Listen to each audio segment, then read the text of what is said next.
رسول اللہ صلی اللہ علیہ وآلہ وسلم نزول قرآن کے وقت بہت سختی محسوس فرمایا کرتے تھے، اور اس کی علامتوں میں سے ایک یہ تھی کہ یاد کرنے کے لیے آپ اپنے ہونٹوں کو ہلاتے تھے۔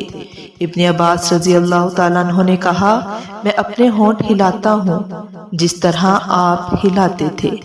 سعید کہتے ہیں، میں بھی اپنے ہونٹ ہلاتا ہوں جس طرح ابن عباس رضی اللہ تعالیٰ عنہ کو میں نے ہلاتے دیکھا۔ پھر انہوں نے اپنے ہونٹ ہلائے۔ ابن عباس رضی اللہ تعالیٰ عنہ نے کہا، پھر یہ آیت اتری کہ اے محمد، قرآن کو جلد جلد یاد کرنے کے لیے اپنی زبان نہ ہلاؤ، اس کا جمع کر دینا اور پڑھا دینا ہمارا ذمہ ہے۔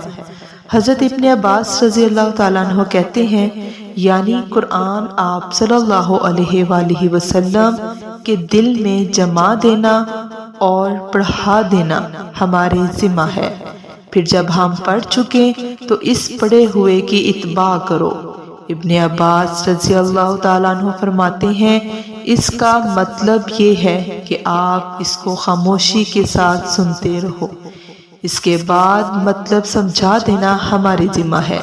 پھر یقیناً یہ ہماری ذمہ داری ہے کہ آپ اس کو پڑھو، یعنی اس کو محفوظ کر سکو۔ چنانچہ اس کے بعد جب آپ کے پاس حضرت جبرائیل علیہ السلام وحی لے کر آتے تو آپ توجہ سے سنتے۔ جب وہ چلے جاتے تو رسول اللہ صلی اللہ علیہ وآلہ وسلم اس وحی کو اسی طرح پڑھتے جس طرح حضرت جبرائیل علیہ السلام نے اسے پڑھا تھا۔